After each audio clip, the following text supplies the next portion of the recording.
Assalamualaikum warahmatullahi wabarakatuh.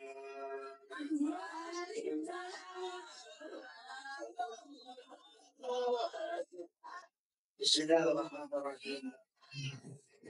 Wala haula wala quwwata illa billahil aliyyil azim. Subhanaka la ilma lana illa ma 'allamtana.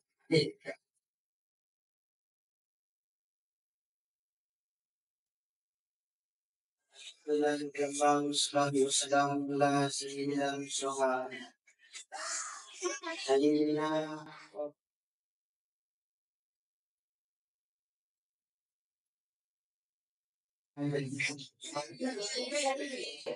wa ala alihi wa ashabihi al-siddiqin wa al-wafa'in wa ta'ala. Hadirin muhtamin wal mukarramin yang saya hormati, para ulama, para guru, para kiai, para suku, para agama, para masyarakat setempat, yang bersedia diri kepada beliau adalah Muharram, Paman Alhamdulillah, Haji Muhammad Ali Khalil, selaku pengasuh pondok pesantren Sengkon Amugre Sengkaliutan Timur. Sebagai beliau adalah golongan Nyai Haja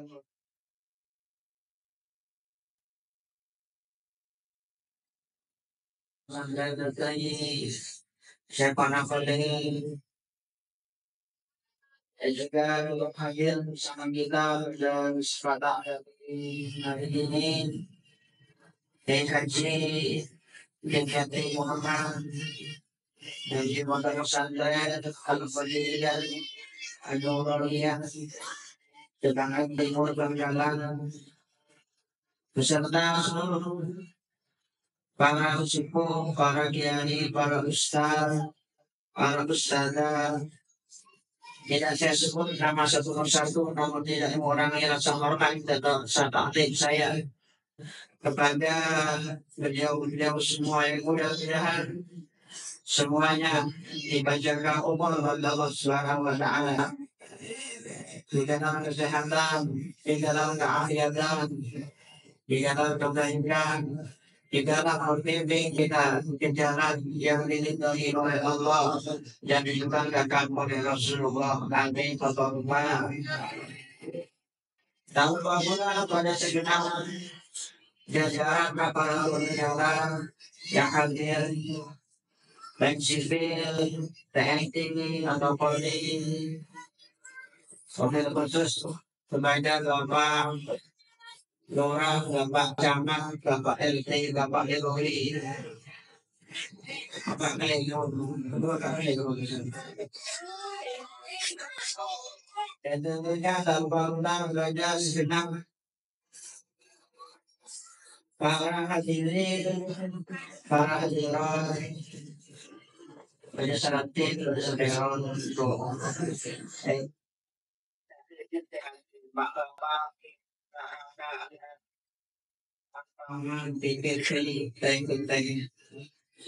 semuanya yang hadir pada malam hari ini dalam peringatan Maulid Nabi Muhammad Sallallahu Alaihi Wasallam, yang mudah-mudahan dengan barokah acara kita pada malam hari ini kita semuanya mengambil Allah jadikan sebagai orang-orang yang bahagia, beruntung dunia akhirat. Allah jadikan kita sebagai orang-orang yang selamat terhajar di akhirat. Dan mudah-mudahan perjumpaan kita, pertemuan kita pada malam ini menyebut nama kita lagi, mengirim salaman atas beliau bagi Nabi, mengenang kisah cerita sejarah beliau bagi Nabi. Mudah-mudahan ini menjadi sebuah indikasi Petanda bahwa kita semua kelak juga akan dikumpulkan, dipersatukan, dipertemukan bersama beliau Nabi Muhammad Sallallahu Alaihi Wasallam di dalam surga Allah Subhanahu Wa Taala. Amin Allahumma. Alhamdulillah, para hadirin hadirat bapak-bapak ibu-ibu sekalian, puji syukur kepada Allah Subhanahu Wa Taala. Di malam ini kita dipertemukan oleh Allah Subhanahu Wa Taala. Kita bermujalah, berjelajah, duduk bersama, bertatap di satu majelis yang insya Allah penuh dengan barokah, di satu ruangan yang penuh dengan barokah. Kita berkumpul dengan orang-orang, dengan sosok-sosok para guru, para kiai, para ulama yang insya Allah juga mendatangkan bagi kita ribuan barokah. Maka para hadirin, acara kita pada malam hari ini dihadirkan peringatan Maulid Nabi Muhammad Sallallahu Alaihi Wasallam, yang mana majelis seperti malam hari ini pada dasarnya apapun judulnya, apapun temanya, apapun konsepnya, majelis seperti ini dilaksanakan dimanapun dan sampai kapanpun, itu merupakan satu majelis yang sangat mulia. Yang begitu mulianya majelis kita pada malam hari ini, para hadirin, sampai-sampai baginda Nabi Muhammad Sallallahu Alaihi Wasallam itu mengatakan bahwa acara dimanapun tempatnya, jika di situ dilaksanakan majelis ilmu atau majelis zikir atau majelis sholawat, maka tempat itu bukan bagian dari dunia yang fana, akan tetapi merupakan kepingan dari surga Allah Subhanahu Wa Taala. Baginda Nabi Muhammad Sallallahu Alaihi Wasallam menamakan tempat pengajian, tempat majelis ilmu sebagai raudhatun min riyadil jannah, taman surga Allah Subhanahu Wa Taala yang ada di dunia. Maka dari itu bapak-bapak ibu-ibu sekalian, jika di Madinah sana, di Masjid Nabawi, ada satu peta yang diperbutkan oleh para jemaah haji, jemaah umrah dari manapun. Peta kecil, ya, yang sampai-sampai orang yang ingin orang sunninya kan itu harus antri dulu, dipakai surat, pakai tasbih, diperbutkan 24 jam tidak pernah sepi dari jamaah. Yang pernah naik haji atau naik umroh pasti tahu apa nama tempatnya. Tahu, apa nama tempatnya? Tahu. Buat yang naik pernah naik haji atau naik umroh pasti tahu. Mudah-mudahan semuanya ibadah pada Allah. Amin Allahumma. Nah, Raudhah tadinya Pak, Raudhah itu Pak, kenapa kok sampai diperbutkan oleh para jemaah sampai rela dari berjam-jam harus pakai surat itu, atau kalau sekarang pakai aplikasi dulu baru bisa memasuki Raudhah. Padahal hanya peta kecil yang ada di Masjid Nabawi di Madinatul Munawwarah. Karena ada satu hadis bagi Nabi Muhammad Sallallahu Alaihi Wasallam yang mengatakan ma'baina baiti wa minbari raudhatun min riyadil jannah, bahwa satu tempat, satu peta di antara kamarku dan mimbarku, itu adalah taman surga Allah Subhanahu Wa Taala, kebun surga dari kebun-kebun surga Allah Subhanahu Wa Taala. Diperlukan kenapa? Karena Rasulullah mengatakan itu adalah taman surga. Karena Rasulullah mengatakan itu adalah kepingan surga. Banyak di antara kita yang tidak menyadari bahwa di luar Madinah masih banyak Raudhah lain yang dipersiapkan oleh Allah Subhanahu wa Ta'ala untuk umat Rasulullah Sallallahu Alaihi Wasallam. Di mana kalau itu seperti dikatakan oleh baginda Nabi adalah kita sendiri yang dinamakan tanah surga, kebun surga, kepingan surga Allah yang ada di dunia adalah tempat yang di situ dilaksanakan acara majelis ilmu, tempat yang di situ diadakan acara majelis zikir, tempat yang di situ diadakan majelis salawat atas Nabi Muhammad Sallallahu Alaihi Wasallam. Allahumma sholli ala sayyidina Muhammad. Maka dari itu para hadirin pada malam hari ini kita hadir acara peringatan Maulid Nabi. Juga kita niatkan yang paling utama menyibukkan diri kita dengan hal-hal yang diridhoi oleh Allah Subhanahu wa Ta'ala. Dikatakan oleh Imam Syafi'i, bapak-bapak, ibu-ibu, nafsunya kamu, ya nafsumu, ilam tusyridha bil khairi syawalaska bisyadri. Kita ini Pak, ya, andaikan tidak ada doang, tidak ada doang kepada para ulama, kepada para kiai tidak ada doang dan dengan jenawi. Kita ini mengandalkan amal kita sendiri agak sulit. Kita ini dikatakan oleh para ulama punya nafsu. Nafsu itu ada lebih sendiri dan syaitanah.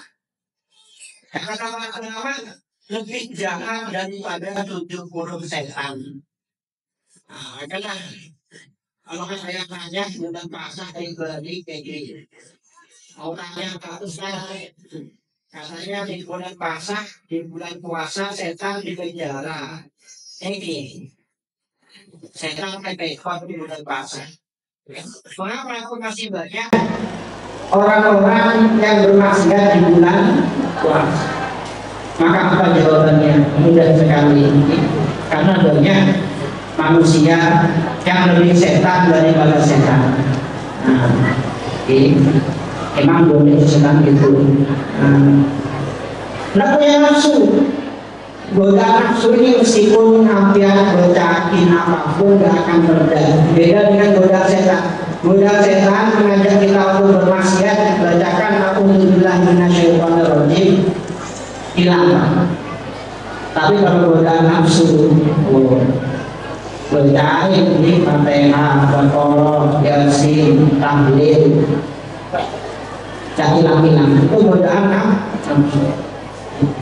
Maka nafsu ini kata Imam Syafi'i, jika kamu tidak sibukkan nafsu kamu dengan kebaikan-kebaikan, sebaliknya nafsu akan menyibukkan diri kamu dengan keburukan-keburukan, dengan kemaksiatan-kemaksiatan. Allahumma sholli ala sayyidina Muhammad.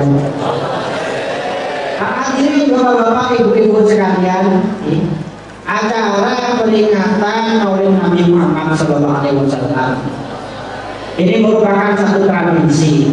Ini sering saya katakan tradisi acara kemasyarakatan. Ya, kalau kata orang Madura, telampa. Dan itu penting untuk digarisbawahi karena sekarang kita mulai banyak di masyarakat kita orang-orang yang mungkin tidak menyalahkan, mungkin tidak membid'ahkan, tapi bertanya-tanya. Kamu nanya, kamu bertanya-tanya. Mana dalilnya? Mana Qur'annya? Mana hadisnya? Ini kan juga perlu dijawab. Jawabannya tadi itu Pak, jawabannya. Acara peringatan Maulid Nabi ini adalah tradisi, acara kemasyarakatan. Sama seperti acara peringatan-peringatan yang lain di masyarakat kita. Peringatan apa sih di masyarakat kita? Peringatan Isra Mi'raj, peringatan Nuzulul Quran, peringatan Tahun Baru Hijriah, peringatan Hari Raya Kemerdekaan. Semua itu merupakan acara-acara kemasyarakatan yang kembali kepada kaidah if'al ma tasya' malam tukhalif asy-syar'a. Jika hal itu merupakan tradisi, maka silahkan lakukan apapun selama isinya tidak bertentangan dengan syariat. Baru kalau kita mengatakan itu sebuah ibadah yang baru, nah, mana dalilnya, mana Qur'annya, mana hadisnya. Lalu kalau kita katakan itu tradisi acara kemasyarakatan, kita perlu tanya lagi mana dalilnya. Nah, kalau tapi para hadirin, meskipun sebuah melampau, meskipun sebuah tradisi, bukan berarti tidak positif, bukan berarti tidak berpahala, pahala aja. Karena meskipun melampau, meskipun acara kemasyarakatan, tapi di dalamnya diisi dengan ibadah-ibadah, amal-amal yang diridhoi oleh Allah Subhanahu. Jadi berapa banyak orang-orang yang sebelumnya tidak mengenal baginda Nabi, tapi di bulan di acara maulid Nabi mendengar tentang kanjeng Nabi, dia bisa mengenal siapa itu baginda Nabi. Berapa banyak orang yang di luar acara maulid sepanjang tahun, dia tidak pernah membaca sholawat atas baginda Nabi. Banyak tapi antara kita.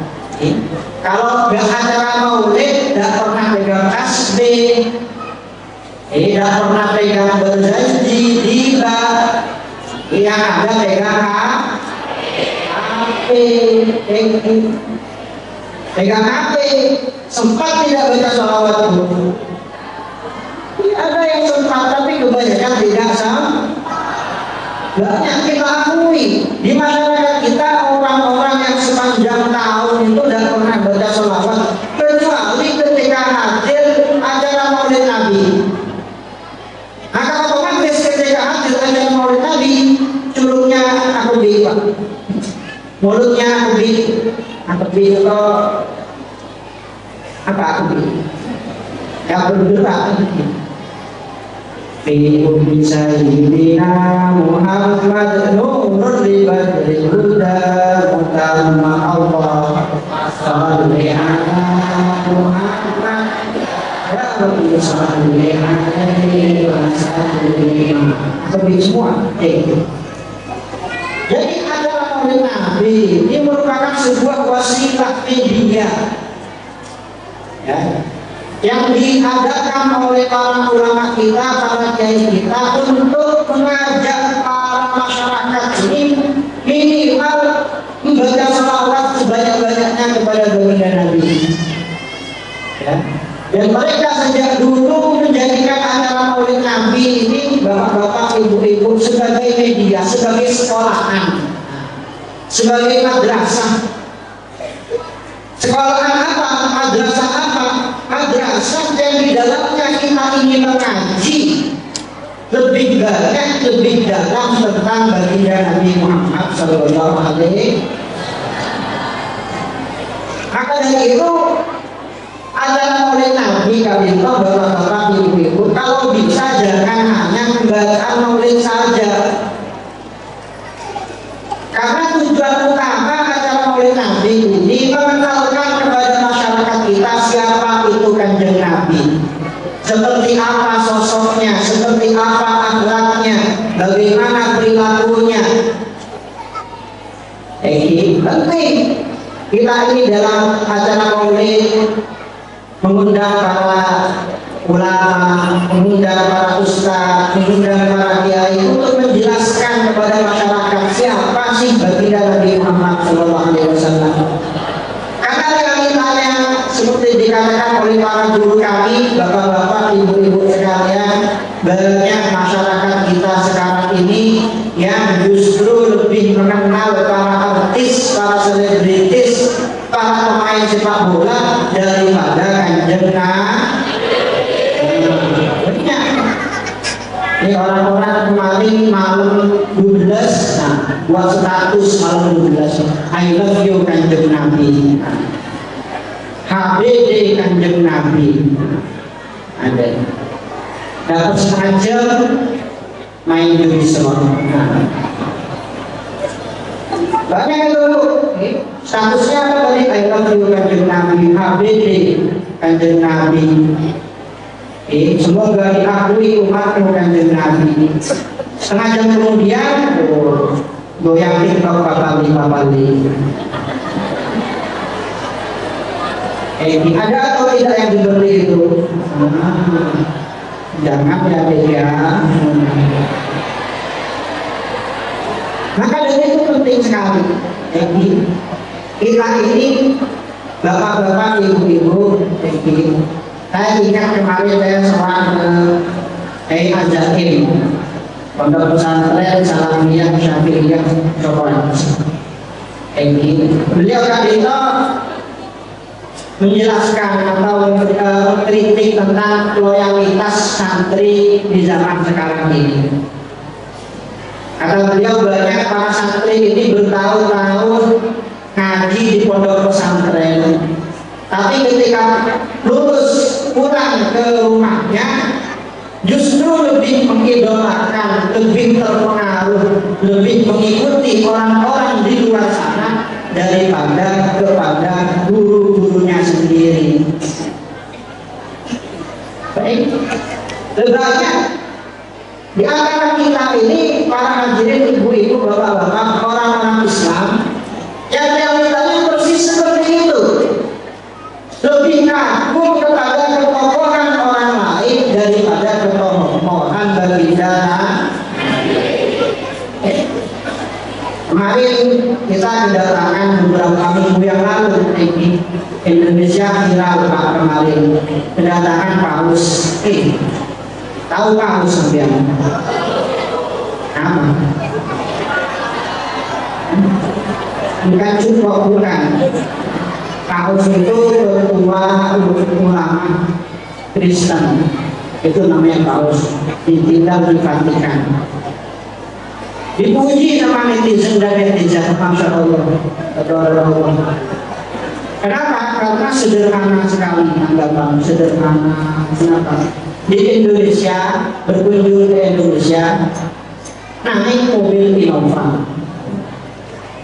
Sederhana, karena naik mobil Innova. Karena biasanya katanya orang sekelas Paus, sekelas presiden, naiknya mobil yang lebih mahal dari Innova. Mobil apa, Pak? Alphard, Ferrari, BMW, seperti itu. Ini hanya mempak mobil Innova, sederhana sekali. Nah, orang-orang itu apa tidak tahu bahwa baginda Nabi Muhammad SAW itu kehidupannya jauh lebih sederhana daripada itu. Ya, nanti kita akan jelaskan salah satu kesederhanaan baginda Nabi Muhammad SAW. Nah, kalau kita mau membahas tentang baginda Nabi, bapak-bapak, ibu-ibu, baginda Nabi Kadito orang sempurna, ya. Paling sempurna sepanjang masa, paling mulia sepanjang masa, paling tampan sepanjang masa, yang terbaik sepanjang masa, ya, terbaik, tertampan, termulia, dan ter yang lain. Kayak itu baginda Nabi Muhammad SAW. Makhluk sempurna yang tidak ada tapinya. Kita ini di masyarakat banyak orang yang hebat, orang mulia, tapi pasti ada tapinya, pasti ada buntutnya, Pak Eki. Contoh ibu-ibu, kalau arah sana, ibu-ibu kalau menggosip tetangga, menggosip Pak RT itu misalkan, gantengnya sih ganteng, kayaknya sih tapi bertapinya ganteng tapi kaya sih kaya tapi keren, ganteng soki ada tapinya. Lalu ibu-ibu merasa tenang dengan sedihnya, itu Bu RT misalkan, cantiknya sih kan,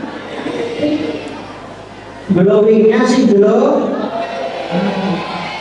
tapi ada tapinya.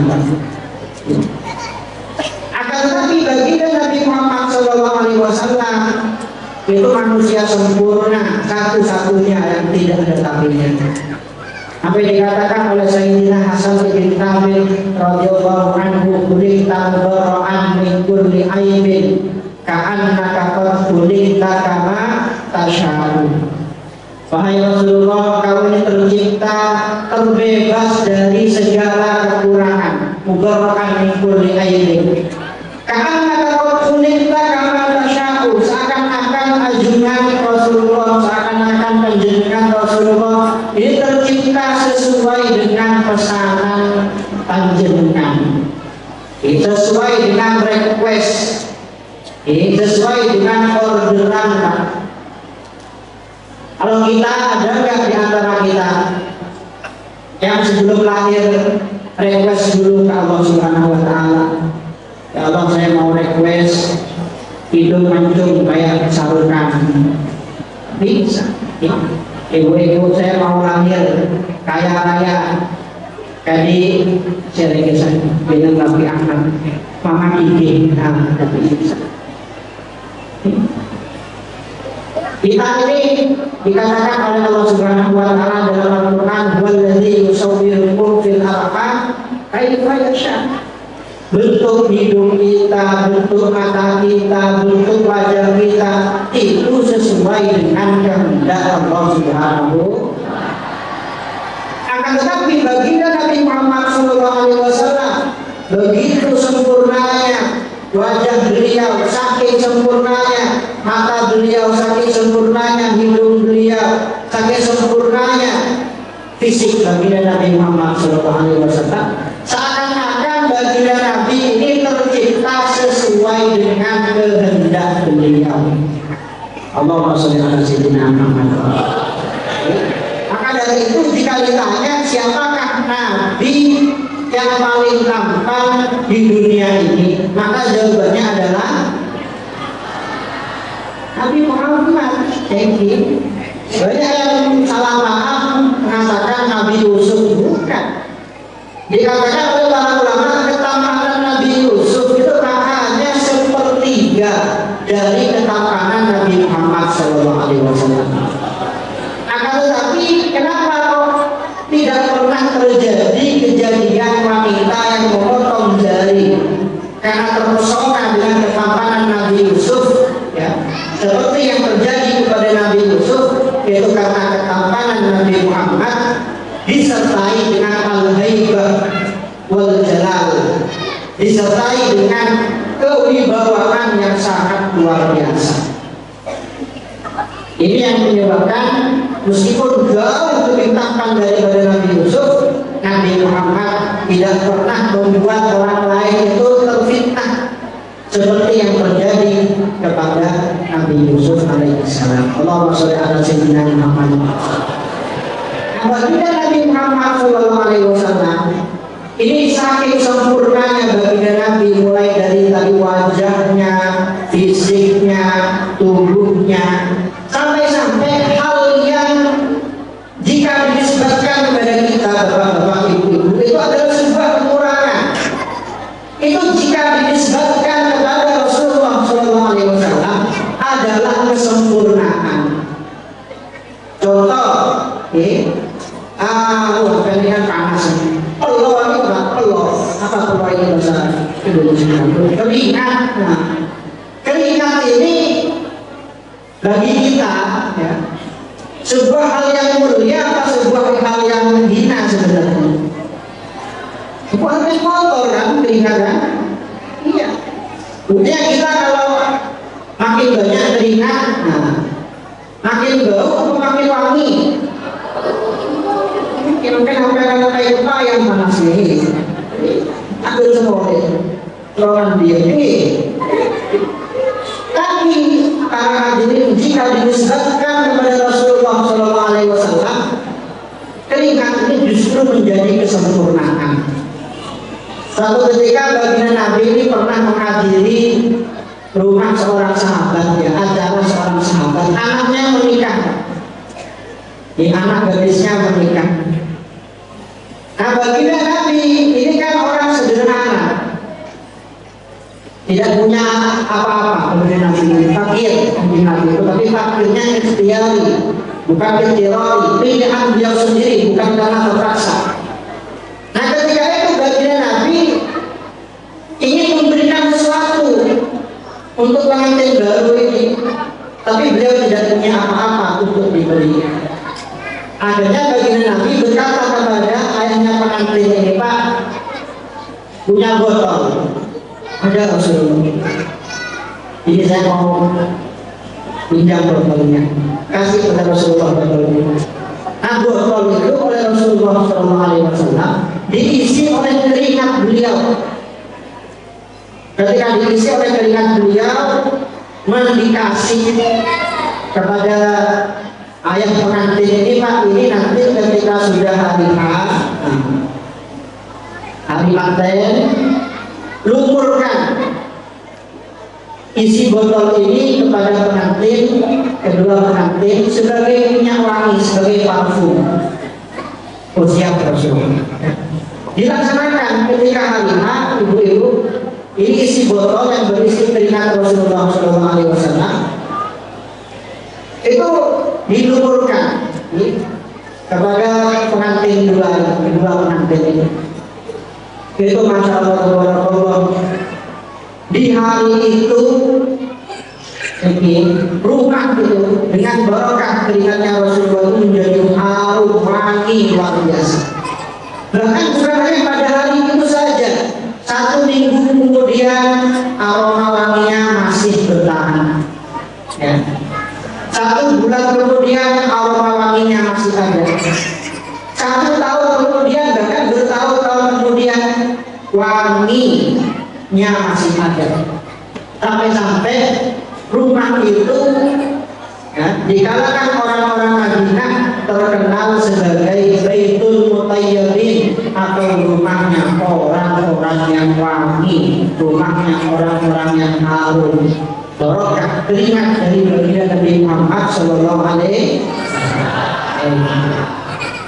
Tapi tidak bisa ditiru, kok bisa teror? Nanti sampean atas nama niru Kanjeng Nabi, kalau itu saya nanti menteladani Kanjeng Nabi, tetangganya dan hajatan mantenan akan beri ingat sampean Nabi, bukan jadi parfum nanti itu, jadi radu tekosila.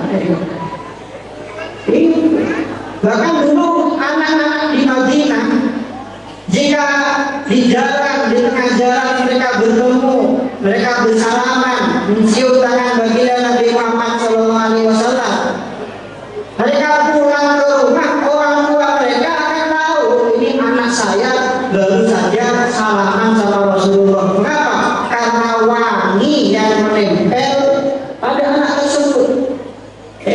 Dekat orang-orang Gusti Nabi Muhammad SAW. Akan tetapi para hadirin, di antara sekian kesempurnaan baginda Nabi Muhammad SAW, ya, kesempurnaan fisiknya, kesempurnaan wajahnya, kesempurnaan wanginya, kesempurnaan kecerdasannya, kesempurnaan kekuatannya, yang dipuji oleh Allah Subhanahu wa Ta'ala, yang diagungkan oleh Allah Subhanahu wa Ta'ala dalam Al-Quran adalah akhlaknya. Wa innaka la'ala khuluqin azim. Jadi semua yang ada pada diri Rasulullah itu adalah kesempurnaan itu. Semua yang ada pada diri Rasulullah adalah keagungan, mulai dari fisiknya, ya, fisik yang paling sempurna, mulai dari kekuatannya, kekuatan yang paling sempurna, mulai dari nasabnya, nasab yang paling sempurna. Tapi apa yang dipuji oleh Allah dalam Al-Quran bukan apa-apa. Yang dipuji oleh Allah dalam Al-Quran adalah akhlaknya. Berarti akal Allah khuluqin azim. Maka dari itu buat panjenengan bapak-bapak, ibu-ibu yang pernah ziarah ke makam Rasulullah SAW, itu kan ada di depan pintu makam Rasulullah, di atasnya adalah sebuah syikiran. Apa tulisannya? Syikirannya ada sebuah syukuran di depan pintu makam Rasulullah SAW. Nabiyyun azimun khulquhul khulqul ladzi lahu afdalur rahman fi sayyidil qutbi. Nabi Muhammad adalah nabi yang agung. Apa yang paling agung dalam Nabi Muhammad? Khulquhul khulqul ladzi adalah akhlak mulia beliau yang diagungkan oleh Allah Subhanahu wa taala dalam Al-Qur'an. Itu satu-satunya bangkit yang masih ada sekarang di Masjid Nabawi. Yang lain kebanyakan sudah dihapus semua, ya, oleh orang-orang Wahabi. Itu satu-satunya bait yang masih ada. Karya dari ulama Ahlus Sunnah wal Jamaah, ya, Al-Habib Abdullah ibn Alawi Al-Haddad. Itu Allahumma sholli ala sayyidina Muhammad. Akhlak baginda Nabi Muhammad Sallallahu Alaihi Wasallam. Kalau kita mau bahas banyak sekali akhlak beliau kepada semua aspek masyarakat, kepada keluarga, ya.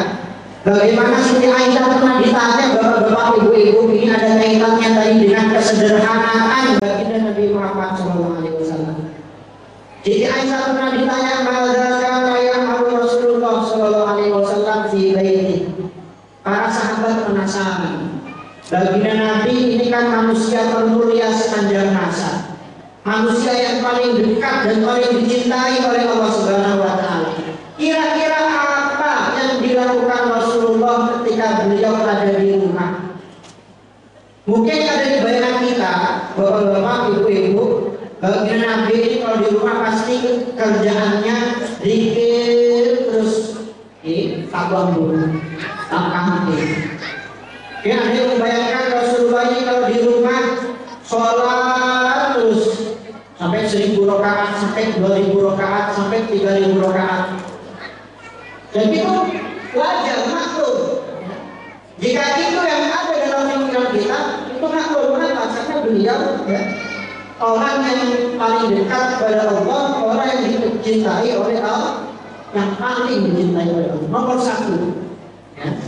Bahkan melebihi ribuan malaikat itu, Pak, ada yang ketika baru diciptakan sampai nanti hari kiamat sujud terus, abang, ada yang rukuk terus, abang. Maka wajar jika mungkin yang dalam pikiran kita, pikiran para sahabat Rasulullah ini mungkin kalau di rumah nggak ada waktu dengan keluarga, mungkin sibuk ibadah, sibuk zikir. Tapi ternyata apa kata Sayyidah Aisyah radhiyallahu anha? Karena Rasulullah sallallahu alaihi wasallam rajulan min rijalikum. Baginda Nabi Muhammad sallallahu alaihi wasallam ini jika di rumah bapak-bapak, ibu-ibu sama seperti laki-laki biasanya. Kata Sayyidah Aisyah, yakunu fi mihnati ahlihi. Rasulullah jika di rumah melayani keluarganya sendiri. Ini melayani kebutuhan keluarga sendiri. Jadi bapak-bapak ini, bapak-bapak di sini kalau di rumah melayani atau dilayani? Dilayani. Apa saja yang dilakukan Rasulullah jika di rumah bapak-bapak, ibu-ibu? Yaksifuna lahu itu menjahit sendalnya sendiri. Kemudian Wayak bisu baitahu, menyapu rumahnya sendiri. Itu Rasulullah di rumah nyapu rumahnya sendiri. Kalau di balik papan sini yang nyapu ibu-ibu atau bapak-bapak? Ibu-ibu. Ini bapak-bapak. Anda mau digengsi dong kata bapak-bapak. Bagi kalau ustaz itu gak mau jadi berustaz disuruh nyampur. Wayuqattibul lahma, bagian Nabi kata Sayyidah Aisyah, di rumah itu memotong-motong daging, melaksanakan pekerjaan dapur. Itu Rasulullah SAW. Jadi motong-motong daging, motong-motong bebek, arak-ora, melaksanakan pekerjaan dapur. Ini yang dilakukan Rasulullah, manusia termulia sepanjang masa. Wa yaqitu taubahu, menjahit bajunya sendiri. dan masih banyak lagi pekerjaan-pekerjaan sederhana yang dilakukan Rasulullah SAW ketika beliau itu ada di rumah. Sayyidina Anas juga pernah menceritakan, pada waktu Rasulullah SAW asyra sinin, saya berkhidmah melayani Rasulullah SAW 10 tahun. Ifama qolali bisyai'in fa'altuhu lima fa'altahu wala bisyai'in taraktuhu lima taraktahu. Rasulullah kata Sayyidina Anas, selama 10 tahun Sayyidina Anas berkhidmah kepada Rasulullah, Rasulullah tidak pernah manglo. Manglo ini kan bahasa Indonesia apa Pak? Manglo. Tidak pernah menegur.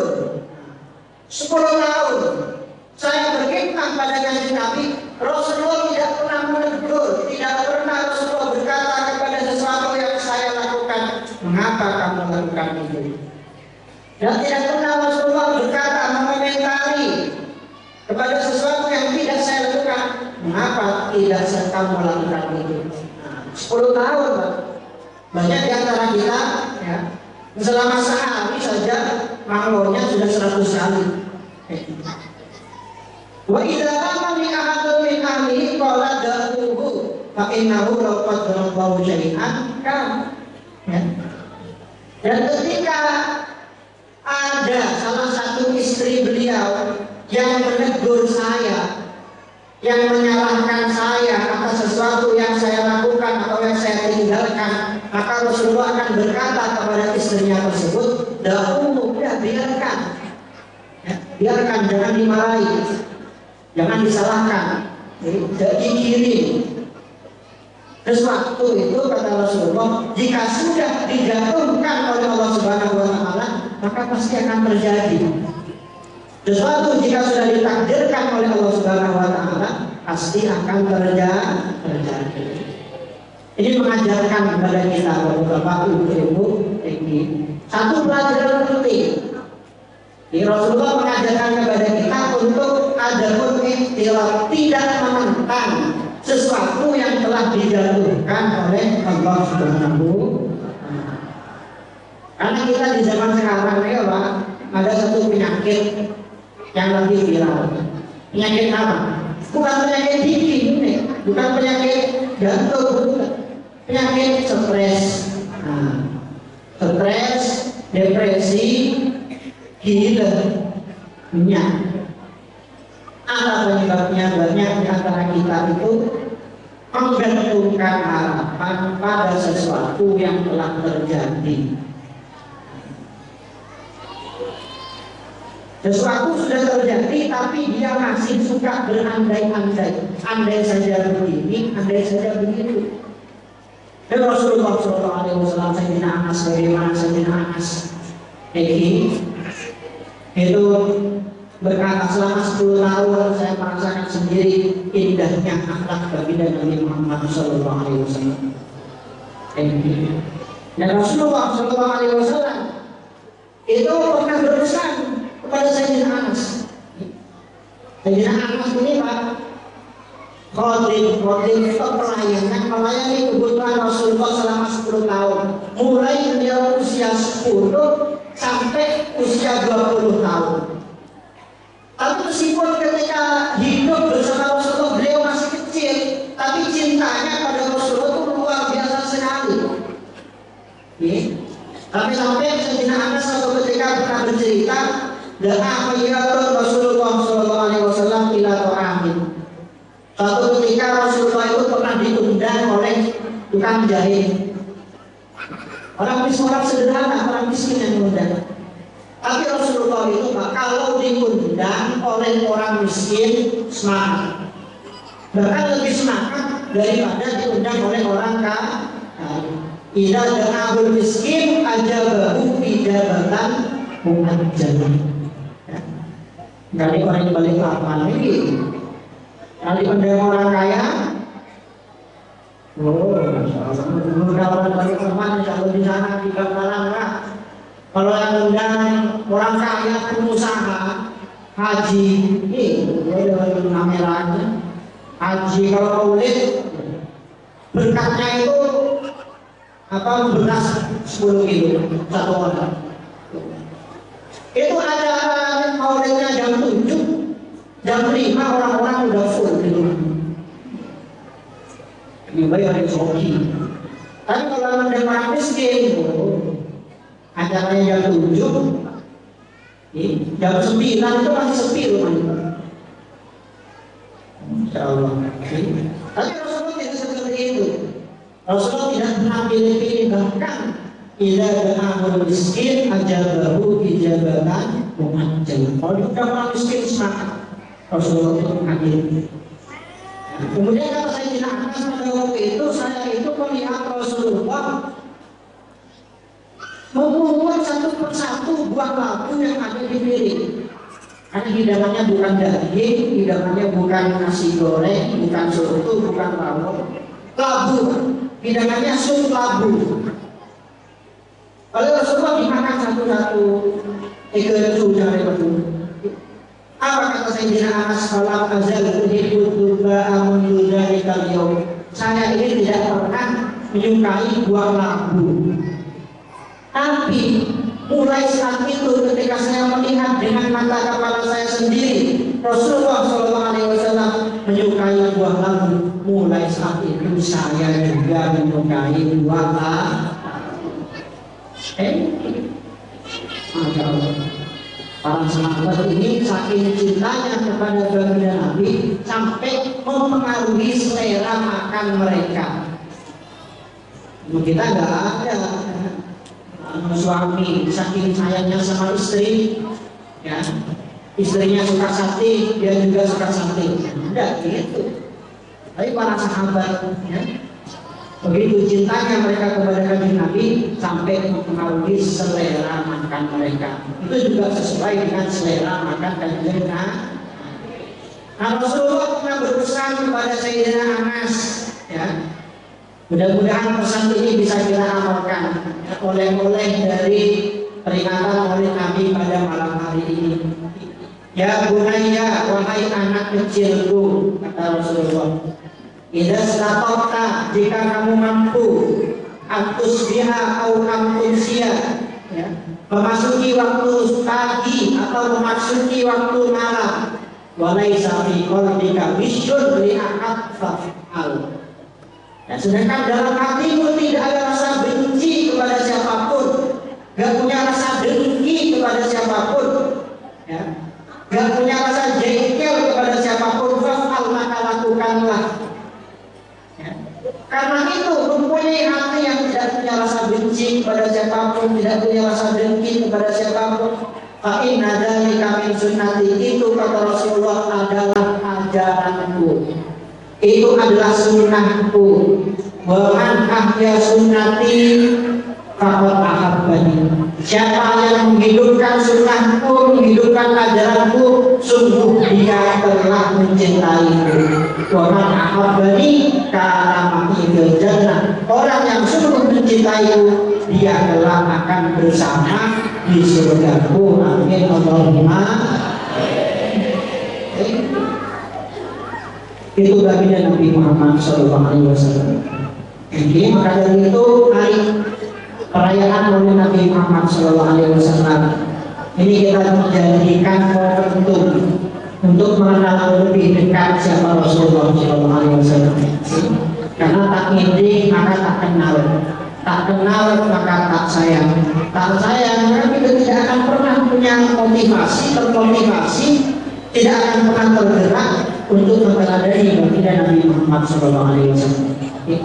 Dan terakhir baginda Nabi itu Pak, saking bagusnya, saking baiknya akhlak beliau, sampai beliau itu kepada musuh bebuyutannya sendiri itu bagus. Kalau kita orang-orang biasa itu kan bagusnya pilih-pilih, norai bukan minum. Bagusnya itu pilih kasih orang, nandai orang, suka nandai orang. Tapi Rasulullah bahkan kepada musuhnya sendiri itu beliau bagus, itu beliau berakhlak, itu beliau menjaga tata krama. Suatu ketika Rasulullah SAW, dan dalam kisah yang selama ini kita ketahui, pernah berhijrah. Yang bukan pernah berhijrah, memang itu hijrah satu-satunya Rasulullah SAW. Hijrah dari Mekah ke Madinah. Beliau pada waktu itu memerintahkan Sayyidina Ali untuk tetap tinggal di Mekah dulu. Jangan hijrah dulu, wahai engkau Ali. Tinggal dulu di rumahku, berdiam dulu di kasurku, berselimutlah dengan selimutku.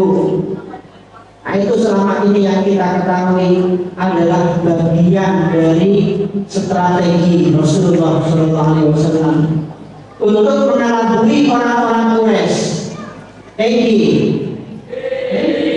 Tapi bukan itu ternyata tujuan utama Rasulullah.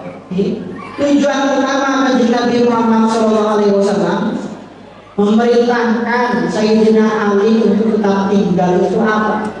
Dikatakan oleh Syekh Muhammad Said Rahmatullah Al-Buti, "Raihama yu'addi ila Quraisy al-wada'i allati kanat indahum." Karena di rumah Rasulullah SAW itu masih banyak barang-barang titipan, barang-barang rupa-rupa yang belum dikembalikan kepada para pemiliknya. Jadi ini unik, mungkin kejadian pertama sepanjang sejarah. Kalau kita punya barang berharga, bapak ibu-ibu, punya emas, punya uang, surat tanah, itu kalau mau dititipkan ke siapa? Titipkan kepada orang-orang terdekat kita. Ini titipkan kepada orang-orang yang paling kita percaya. Titipkan kepada anak, titipkan kepada istri, titipkan kepada bapak atau tetangga yang kita percaya. Ini orang-orang kafir Quraisy setiap hari mencaci maki Rasulullah, mengatakan Muhammad pendusta, Muhammad tukang bohong, Muhammad orang gila, Muhammad tukang sihir. Semua julukan-julukan yang buruk, semua bentuk caci maki itu pernah disampaikan oleh orang Quraisy kepada Rasulullah SAW. Tapi meskipun secara lisan mereka mengatakan Muhammad gila, Muhammad dusta, di dalam urusan menjaga barang titipan atau menitipkan barang berharga, dalam urusan menitipkan barang berharga yang mereka punya, mereka tidak berani menitipkannya kecuali kepada Rasulullah SAW. Karena mereka yakin, yakinnya di Mekah ini tidak ada yang lebih jujur, yang lebih amanah, yang lebih terpercaya daripada Nabi Muhammad SAW. Jadi ada orang nitip barang kepada musuhnya sendiri. Ini kan lucu. Nabi Muhammad dititipkan barang oleh musuhnya sendiri, gak dijadikan kesempatan, Pak. Coba ada ibu ada orang setiap hari gosipin sampean ini, setiap hari gosipin ibu kerasami, tidak ngucapin, memfitnah dan lain sebagainya.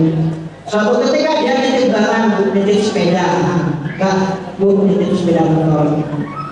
Kira-kira digimanain sepedanya, Pak? Dititipin barang sama orang yang setiap hari ngata-ngatain kita.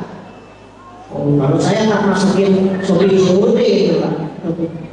Minimal cukanya udah sok naik. Tapi baginda Nabi Muhammad SAW, meskipun dititipi barang oleh musuhnya sendiri, itu beliau jaga, beliau rawat barang itu sebaik-baiknya. Ya, sampai beliau itu ketika barang sudah banyak di rumah beliau, bahkan memerintahkan Sayyidina Ali untuk tinggal dulu di Makkah karena masih banyak barang-barang titipan yang ada di rumah Rasulullah SAW yang belum dikembalikan kepada para pemiliknya. Ya Allah, sholli ala Sayyidina Muhammad. hari itu mari para hadirin di bulan oleh Nabi Muhammad SAW kita punya ya bagaimana niat kita di bulan Maulid menjadi umat yang membanggakan Rasulullah SAW. Minimal tidak menjadi umat yang malu-maluin Rasulullah SAW. Karena kata Rasulullah, amal kita ini bapak-bapak, ibu-ibu semuanya ditampakkan kepada Rasulullah. Yaitu produk amalukum, amal kalian itu semuanya ditampakkan kepada aku, kata Rasulullah. Jika khairan hamidullah, jika amal baik yang ditampakkan kepadaku, kata Rasulullah, maka aku akan memuji Allah Subhanahu wa taala. Wa in kana syarran istaghfarullah lakum. Dan jika itu amal buruk, maka aku akan meminta ampun kepada Allah Subhanahu wa taala untuk kalian. Mudah-mudahan acara kita di malam hari ini, semua amal-amal baik yang kita lakukan di acara ini, semua salawat yang kita baca di acara ini ditampakkan dan disampaikan kepada baginda Nabi Muhammad SAW, sehingga kita betul-betul menjadi umat yang membanggakan Rasulullah SAW, yang mencintai Rasulullah SAW, meneladani Rasulullah SAW, dan pada akhirnya akan dikumpulkan bersama beliau Rasulullah SAW kelak di surga Allah Subhanahu wa taala. Amin. Para hadirin, para nabi yang saya hormati, mungkin sekian yang bisa saya sampaikan dari hikmah-hikmah ajaran Nabi Muhammad SAW pada malam hari ini. Mudah-mudahan singkat bisa padat dan bermanfaat. Amin.